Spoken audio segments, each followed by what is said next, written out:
देखिए ये एग्जाम्पल 12.3 का क्वेश्चन है। हमें यहाँ वोल्टेज गिवन है 220 वोल्ट और हमें रेजिस्टेंस गिवन है 1200 ohm. So we have to find the current. Current find out करना है, आई फाइंड आउट करना है। तो हमें पता है आई का जो फॉर्मूला होता है that is V upon R। Current is equals to voltage upon resistance, यानी कि 220 ऑन 1200। ठीक है, इसको हम सॉल्व करेंगे तो 11/60 आएगा, यानी कि I equals to 0.8 ampere. That means circuit में कितना करंट फ्लो कर रहा होगा, 0.18 एम्पेयर। ठीक है,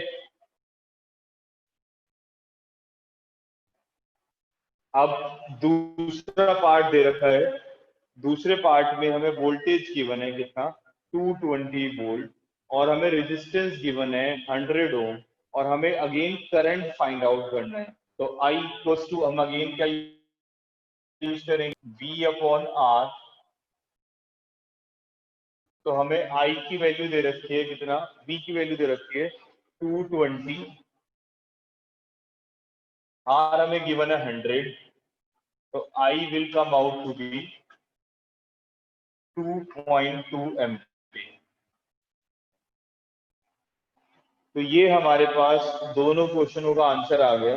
ठीक है, 12.3 का फर्स्ट पार्ट का भी आंसर आ गया। ठीक है, सेकंड पार्ट का भी आंसर आ गया। किसी को कोई डाउट है तो बताइए क्लास में। Any doubt? यस, कॉपी करिए सब, सब बच्चे कॉपी कर लीजिए।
नेक्स्ट देखिए, नेक्स्ट क्वेश्चन देखिएगा, एग्जाम्पल 12.4। एग्जाम्पल 12.4 में लिखा हुआ है एक हीटर है, उस हीटर को अगर हम 60 वोल्टेज प्रोवाइड कराते हैं तो करंट 4 एम्पियर फ्लो करता है। इसी तरीके से अगर हम 120 वोल्टेज अप्लाई तो कितना करंट फ्लो करेगा, वो ये पूछ रहा है क्वेश्चन। ठीक है, तो आप ये देखिए कि रेजिस्टेंस का जो फॉर्मूला होता है that is V upon I। तो अगर हम यहाँ पे 1 यूज करते हैं और यहाँ पर हम 2 यूज करेंगे, तो अगर हम पहली वाली कंडीशन लिखेंगे तो ये आएगा V1 अपॉन I1, और अगर हम दूसरी कंडीशन लिखेंगे तो इसे V2 upon I2। V1 upon I1 is equals to V2 upon I2 होगा। अब हम यहाँ वैल्यू पुट कर देंगे। V1 की जगह हम रख देंगे 60, I1 की जगह हम रख देंगे 4, V2 की जगह हम रख देंगे 120, और I2 हमें नहीं पता, I2 की वैल्यू हमें नहीं पता है, तो यहाँ से हम I2 फाइंड आउट कर लेंगे। then I2 will come out to be 8 ampere. ठीक है, हमने यहाँ पे रेजिस्टेंस का फॉर्मूला यूज करा, वोल्टेज अपॉन करंट। पहले फर्स्ट वोल्टेज फर्स्ट करंट, फिर सेकंड वोल्टेज सेकंड करंट, दोनों को इक्वल रख दिया और वहां से हमें सेकंड करंट निकालना था, तो that is I2, right. Copy करिए बेटा, सब नोट करिए।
देखिए नेक्स्ट क्वेश्चन देखिए, नेक्स्ट इज 12.5, एग्जाम्पल 12.5।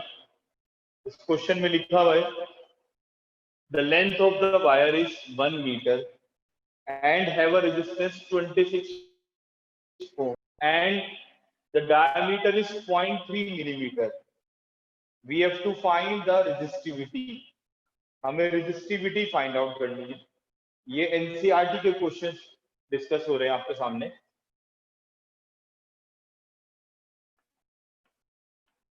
ठीक है, तो हम क्या करेंगे, जो ये हमें रेजिस्टेंस गिवन है, हम इस रेजिस्टेंस से क्या करेंगे, रेजिस्टिविटी फाइंड आउट करना है। तो हमें रेडियस गिवन है, इसको कन्वर्ट कर लेते हैं। ये 0.3/2 लिखा हुआ है, ठीक है, मिलीमीटर। तो मिलीमीटर को अगर हम मीटर में कन्वर्ट करना चाहेंगे, तो मिलीमीटर को मीटर में कन्वर्ट करने के लिए हम क्या करेंगे, 10⁻³ से मल्टीप्लाई कर लेंगे। इससे क्या होगा, मिलीमीटर मीटर में कन्वर्ट हो जाएगा। अब मेरे को रेजिस्टिविटी निकालना है। तो हमें पता है आर का जो फॉर्मूला होता है दैट इज रो L/A होता है। यहाँ रो होता है रेजिस्टिविटी, एल होता है लेंथ और ए होता है क्रॉस सेक्शनल एरिया। ठीक है, हमें रो फाइंड आउट करना है। तो रो कैसे फाइंड आउट करेंगे, रो फाइंड आउट करने के लिए हम आर को ए से मल्टीप्लाई करेंगे डिवाइडेड बाय एल। अब आर की जगह आर की वैल्यू पुट कर देंगे दैट इज 26। एरिया की जगह πr² रख देंगे और लेंथ की जगह लेंथ रख देंगे 1।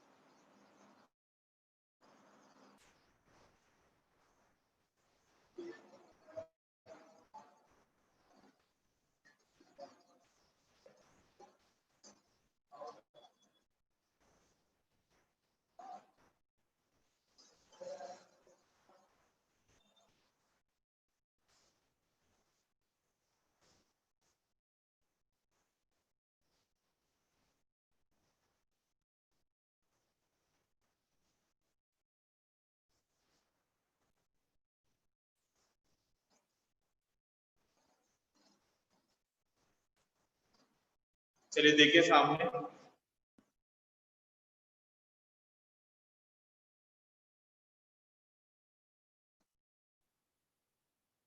क्लियर है आप सबको, कोई प्रॉब्लम तो नहीं है?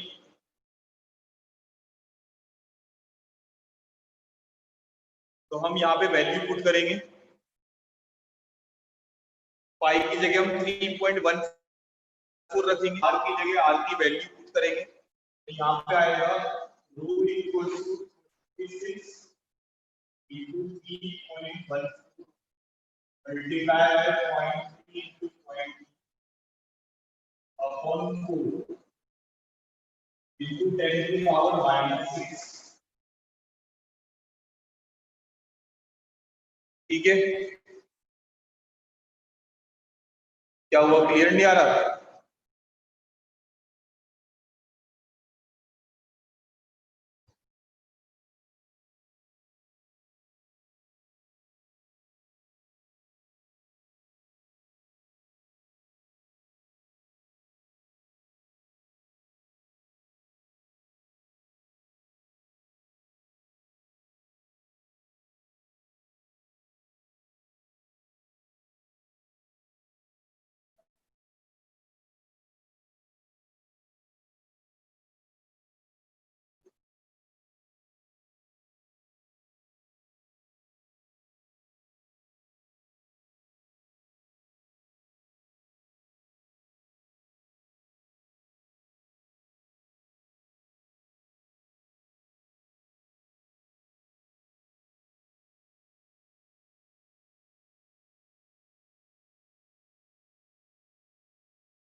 चलिए देखिए,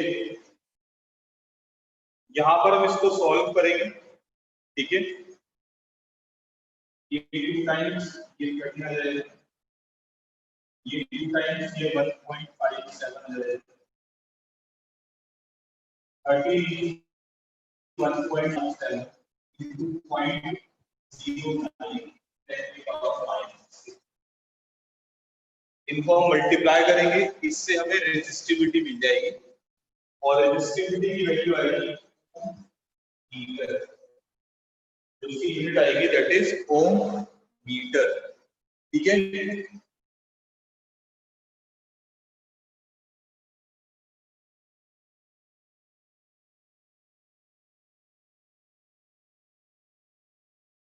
जब हम इसको सॉल्व करेंगे तो इसकी वैल्यू आएगी 1.8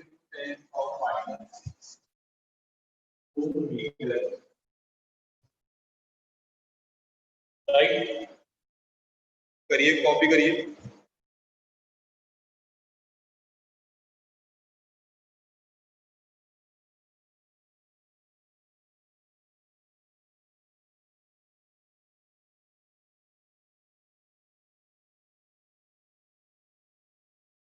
सब बच्चे कॉपी करें, नोट करें।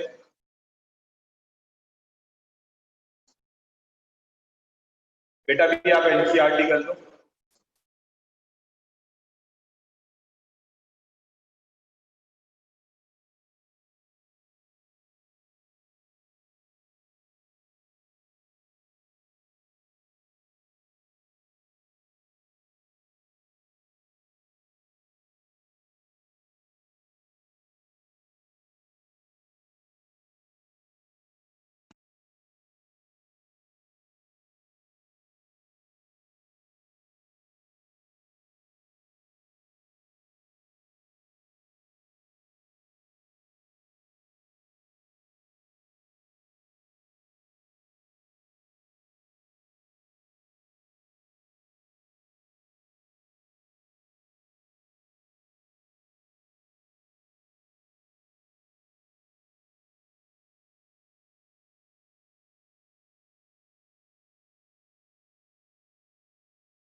ठीक है।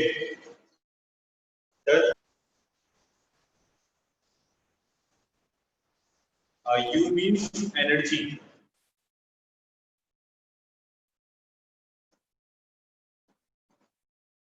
U means energy. ठीक है।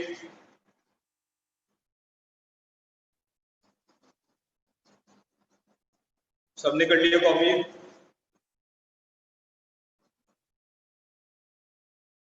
कॉपी कर ले बेटा सब।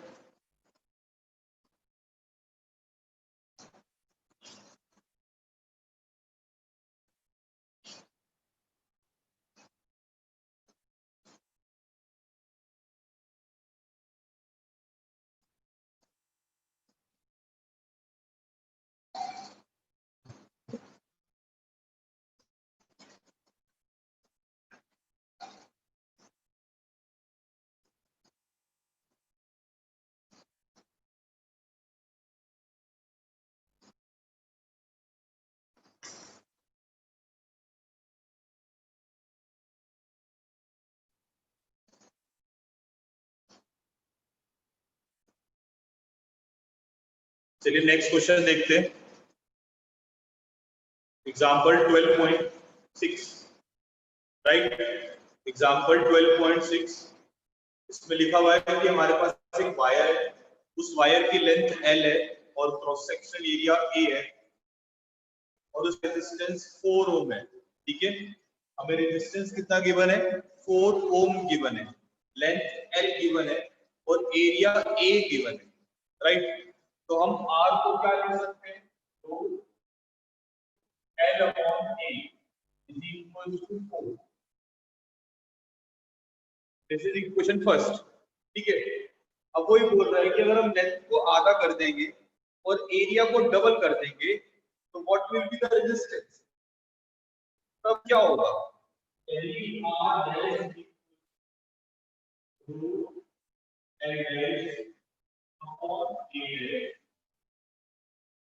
अब L डैश को क्या लिख सकते हैं? L डैश को लिख सकते हैं L upon 2 and A dash को लिख सकते हैं twice of A। ये जो वैल्यू आ जाएगी that 4 R dash is equals to 4 upon 2, that means R dash is equal। अब जो उस वायर का रेजिस्टेंस होगा that will be 1 ohm। ठीक है, सबको क्लियर हो गया ये? किसी को कोई डाउट है तो बताइए।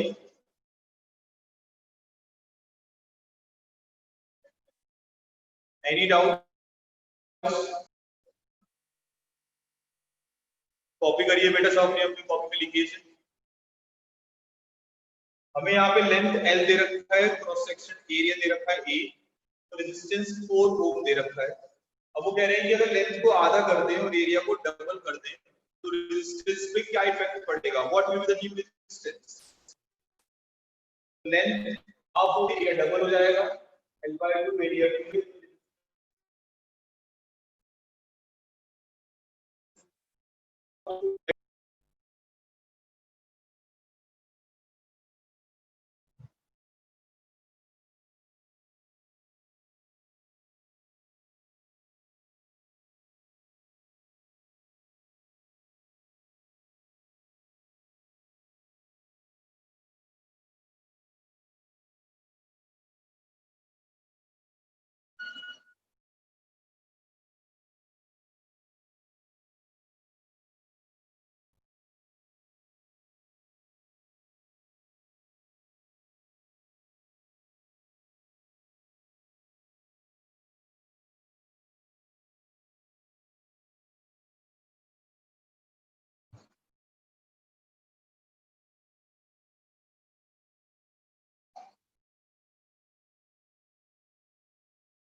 नेक्स्ट क्वेश्चन देखिए, पेज 209, क्वेश्चन नंबर फर्स्ट। इस क्वेश्चन में लिखा हुआ है factors the resistance of the wire depend. ऐसे कौन कौन से फैक्टर्स होंगे जिन पे रेजिस्टेंस क्या करेगा? डिपेंड करेगा। That means these are length, cross section area, temperature and nature of material. ये 4 फैक्टर्स हैं जिन फैक्टर्स पे रेजिस्टेंस क्या करता है, डिपेंड करता है. Length, cross section area, nature of material and temperature. Right, clear है? वन का आंसर क्लियर हो गया. चलिए नेक्स्ट क्वेश्चन है क्वेश्चन नंबर 2. क्वेश्चन नंबर 2 में लिखा हुआ है with the current flow more easily through thick wire और thin wire. जो करंट है वो आसानी से कौन सी वायर में फ्लो करेगा, थिक वायर में या थिन वायर में. देखिए अगर थिक वायर है, थिक वायर का जो एरिया होगा वो ज्यादा होगा. राइट, एरिया ज्यादा होने से रेजिस्टेंस क्या हो जाएगा, कम हो जाएगा. थिक वायर का एरिया ज्यादा होगा, अगर एरिया ज्यादा